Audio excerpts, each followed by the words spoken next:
Human rights lawyers advocate on behalf of victims of abuse, persecution, human rights violations.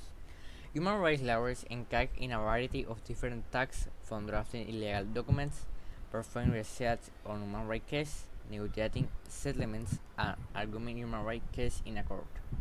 What is the purpose of human rights advocacy?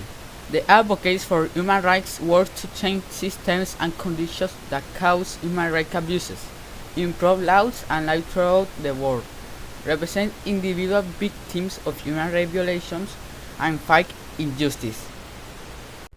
A human rights defender or human rights activist is a person who individually or others acts to promote or protect human rights.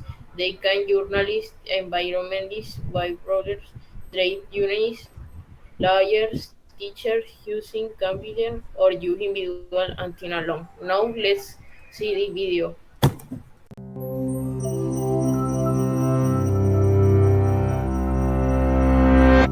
The idea of human rights is that each one of us, no matter who we are or where we are born, is entitled to the same basic rights and freedoms.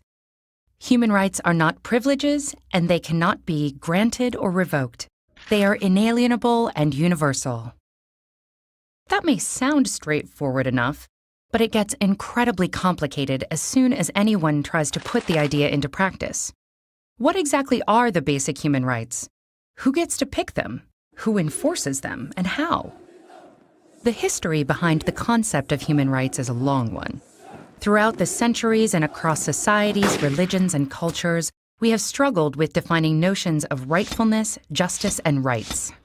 But one of the most modern affirmations of universal human rights emerged from the ruins of World War II with the creation of the United Nations. The treaty that established the UN gives as one of its purposes to reaffirm faith in fundamental human rights. And with the same spirit, in 1948, the UN General Assembly adopted the Universal Declaration of Human Rights. This document, written by an international committee chaired by Eleanor Roosevelt, lays the basis for modern international human rights law.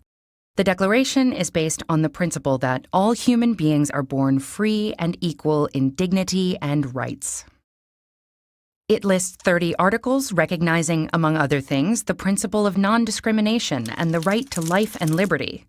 It refers to negative freedoms, like the freedom from torture or slavery, as well as positive freedoms, such as the freedom of movement and residence. It encompasses basic civil and political rights, such as freedom of expression, religion, or peaceful assembly, as well as social, economic, and cultural rights, such as the right to education and the right to freely choose one's occupation and be paid and treated fairly. The Declaration takes no sides as to which rights are more important, insisting on their universality, indivisibility, and interdependence. And in the past decades, international human rights law has grown, deepening and expanding our understanding of what human rights are and how to better protect them.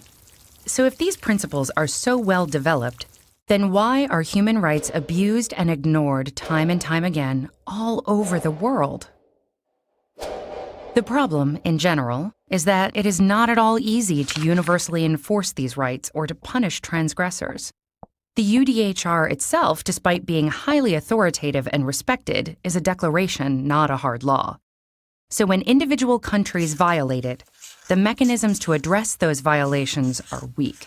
For example, the main bodies within the UN in charge of protecting human rights mostly monitor and investigate violations, but they cannot force states to, say, change a policy or compensate a victim. That's why some critics say it's naive to consider human rights a given in a world where state interests wield so much power. Critics also question the universality of human rights and emphasize that their development has been heavily guided by a small number of mostly Western nations, to the detriment of inclusiveness. The result? A general bias in favor of civil political liberties over socio-political rights, and of individual over collective or groups' rights. Others defend universal human rights laws and point at the positive role they have on setting international standards and helping activists in their campaigns. They also point out that not all international human rights instruments are powerless. For example, the European Convention on Human Rights establishes a court where the 47 member countries and their citizens can bring cases.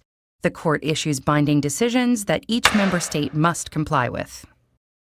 Human rights law is constantly evolving, as are our views and definitions of what the basic human rights should be.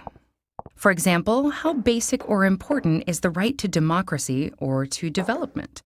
And as our lives are increasingly digital, should there be a right to access the internet? A right to digital privacy? What do you think?